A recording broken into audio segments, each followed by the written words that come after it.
if you have a SaaS business, that is a software as a service business, and want to learn how to grow it without spending a single penny, I'm going to show you step by step how you can grow and get more subscribers to your SaaS business just by leveraging free Google traffic.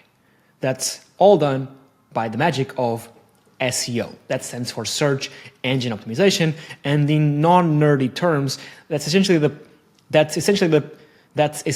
process of taking your site and ranking it up first on Google for multiple keywords people search for on Google. So SaaS for XYZ, best tool for whatever, right? You will show up first for keywords that have high buying intent, but more on that later on. Essentially, I'm going to show you how to rank your site first on Google for a bunch of keywords people actually searching for them actually want to buy your SaaS.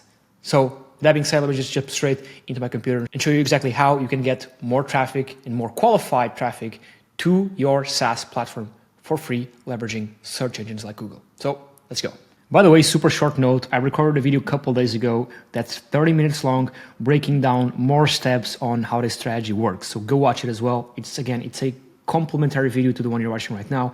And a while back, I recorded one that basically goes over exactly my own SaaS SEO strategy that makes around 2K a day, not more, because this was like 9 months ago. So again, I'll link these two videos down below in the description. They're super valuable, and watching this one and this one will complement the one you're watching right now. So these 3 videos should be like more than enough to get things going. Okay, so let's go. Okay, so your goal with a SaaS business, that is a software as a service business, is to get as many subscribers in as possible. People that pay you on a monthly recurring basis, thus making your MRR, your monthly recurring revenue, go up. But again, if you own a SaaS business, if you click on this video, you already know what a SaaS is and what the main goal is to increase MRR. And you do this by doing marketing. Now, a bunch of ways we can do marketing: ads, organic, giving out flyers on the street. There's infinite things you can do. That's the hard part about marketing. Now, one of the good things about marketing is that there's multiple channels you can choose from that work. And on this video, I want to talk about organic. In specific, SEO, like I said in the intro, search engine optimization. So it's a process of taking a site, right? Someone searches for a keyword on Google, right? They search here, right here for something, and a bunch of results appear, right? 1, 2, 3, 4, whatever, right? And your goal is to be ranking right here. So you get the most clicks, most people introduced to your brand, most people you can capture with the email, retarget, whatever, right? That buy from you. Now, with SaaS, the single most effective way to rank first, right, is to do one thing, and only one thing, is to target the right keywords. And I know it's super boring, but trust me, it's going to be worth it. Targeting the right keywords. And these keywords should be of high buying intent. I'm going to type that out, high buying intent. Meaning, right, you got to look at the intent behind the search. So when you're trying to rank for some keywords, right, let's say, for example, you do TikTok clipping tool, or CapCut alternative, or Zoom free alternative, right? Or Slack alternative, or tool to clip YouTube long form to short form, whatever it is that your tool does, right? You want to be ranking for these keywords that have intent behind them. So what does this mean? Someone searching for TikTok clipping tool, of course, they want to find a TikTok clipping tool. But of course, this is obvious, but not always that obvious. Let me give you an example. Let's say, for example, for a different type of business, let's say I have an iPhone repair shop, right? And people come into my shop, but before, of course, they come into my website, okay? They come into my website, and my website could be ranking for keywords like where to repair an iPhone, or how much does it cost to repair an iPhone. But it could also be ranking for keywords like how to repair an iPhone, right? And let's say this keyword how has like 10,000 searches per month, okay? And the keywords where and how much all summed up get around 1,000 searches per month. Now you'd think, okay, yeah, but let me just rank for this one, 10K searches a month. They're more or less related, right? But the thing is that the buying intent behind someone searching for how is way, way less than the intent of buying from someone searching for where or how much, right? Someone searching for where to repair an iPhone, or how much does it cost to repair an iPhone, they want to find someone to do it for them. While someone searching for how, most likely they want to do it themselves. Okay, so the intent, the buying intent behind these searches is very different.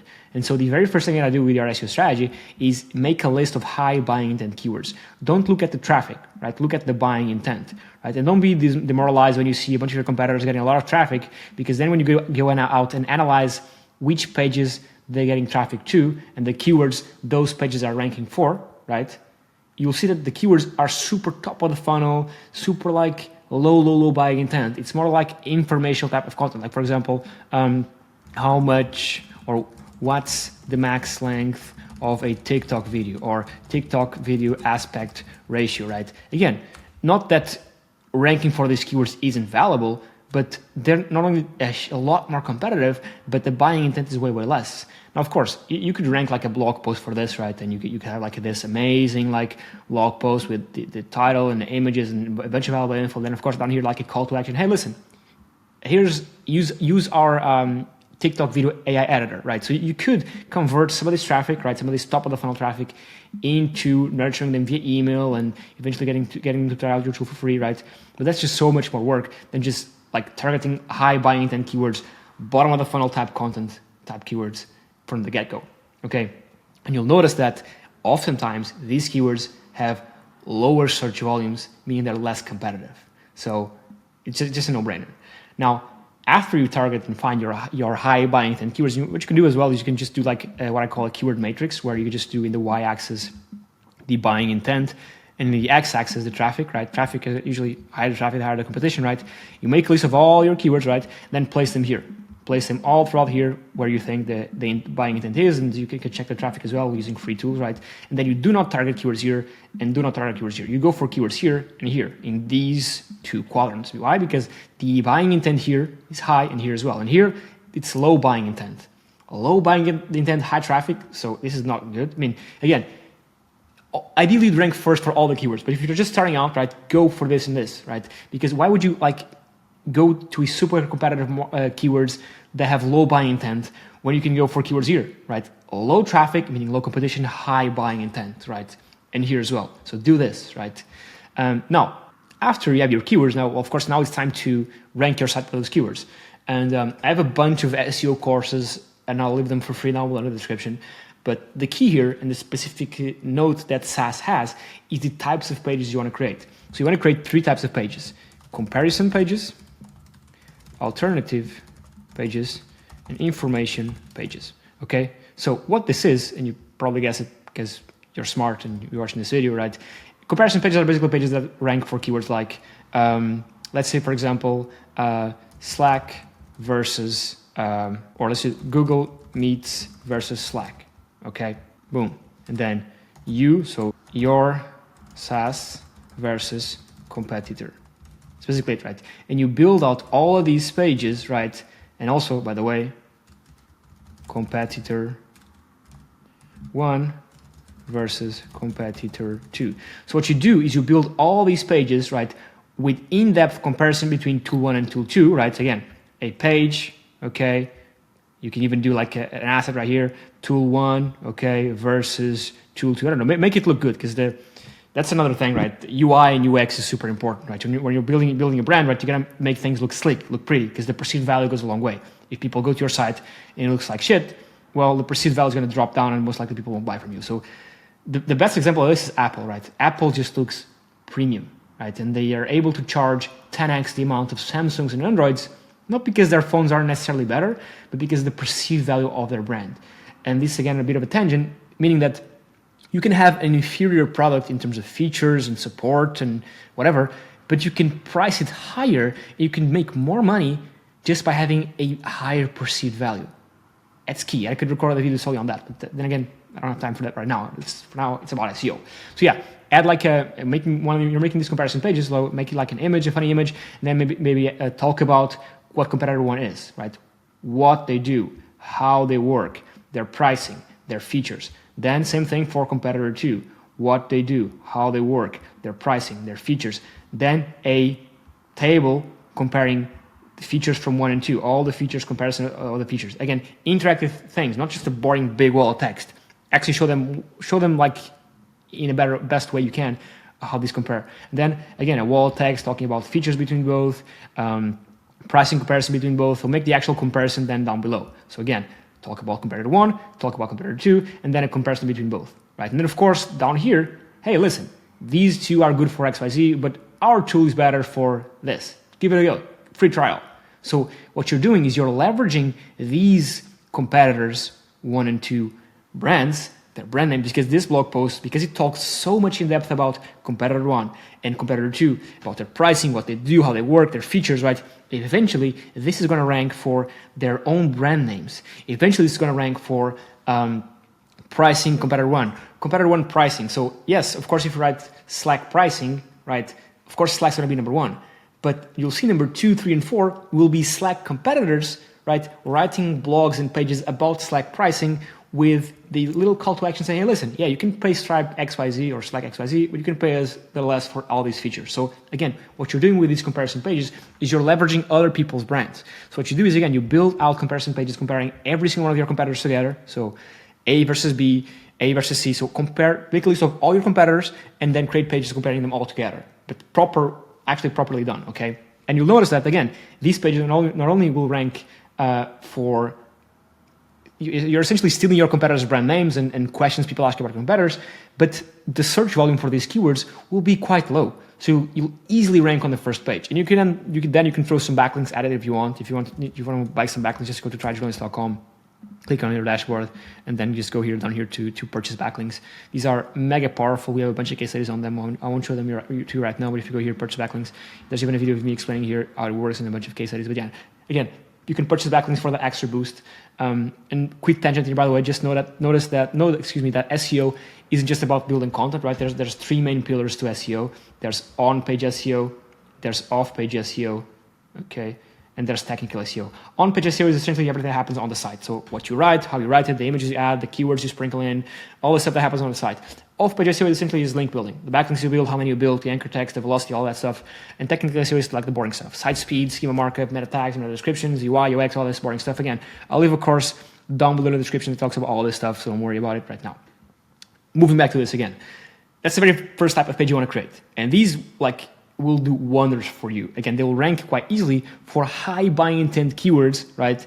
Because someone's searching for Google Meets versus Slack. Well, they know what Google Meets is, they know what Slack is, and they know the pain point they're in. So they're actively in the market for finding a solution, right? So they're looking for what's the better solution. So they're actively looking to buy something, okay?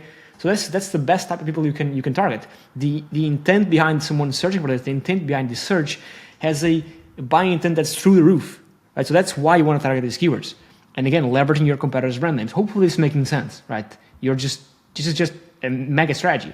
Then alternative pages, well, similar to this, right? But the thing is that you're going to be targeting keywords that are alternative. So for example, Slack alternative, okay? Or competitor 1, your competitor alternative, okay? And so someone searching for your competitor's name alternative, well, they most likely tried their competitor, so they paid money for it, and they didn't like it for some reason, and they're actively looking for an alternative. So this is insane. The intent of buying here is through the roof again.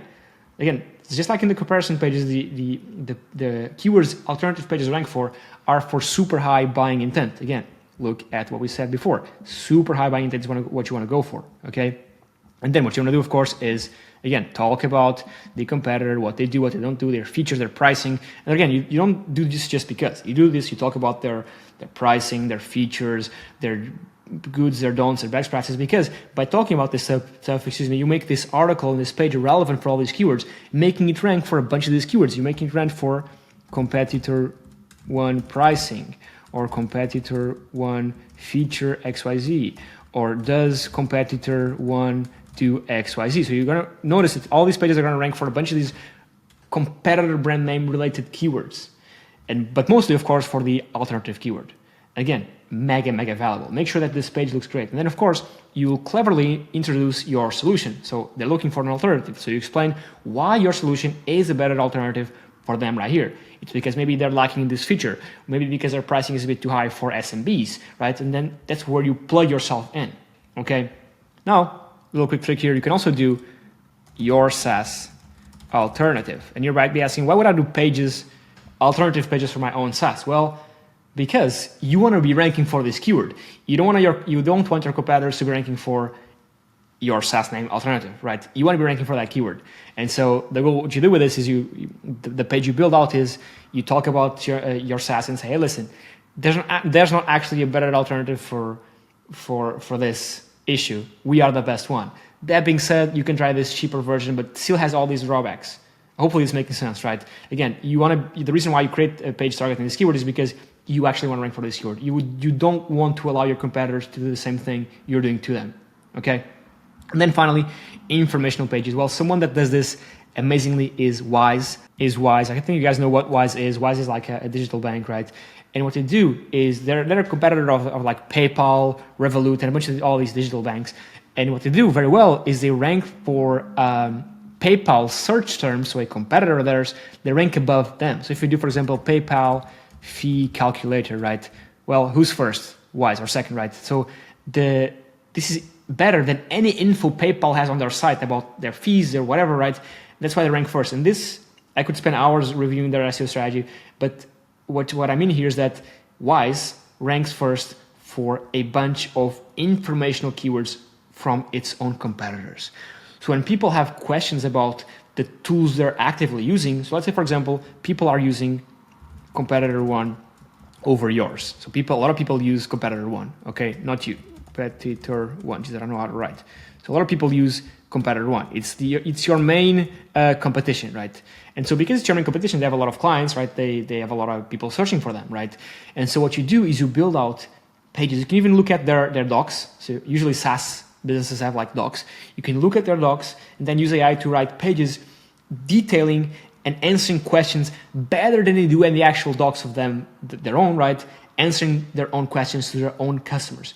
And so by ranking above the SaaS they're actually using for questions their customers are searching for their actual own SaaS, but the page ranking is the one from your SaaS, well, you're creating the ability to target these people, right? Again, just like Wise does. And I want to give you another example. For example, PayPal fees. Let's do PayPal fees. Of course, PayPal ranks first, but this is awful, right? Awful, too noisy, a lot of stuff, right? Ugly. Well, who's ranking here? And this will, of course, depend, right? Wise. Boom. There we go. You can even actively interact with this. Actively choose the things. Instead of like this big wall of text and this is so much text, so confusing, so much stuff, right? What Wise did was they took the info from here, repackaged, make it better, and made this interactive calculator. Well, this is so good. And my IP is set to Portugal, so this could rank differently in different countries. But again, not just for this keyword, there's a bunch more.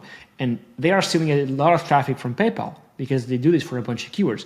And again, your goal is to answer common questions people ask about your competitors in a better way.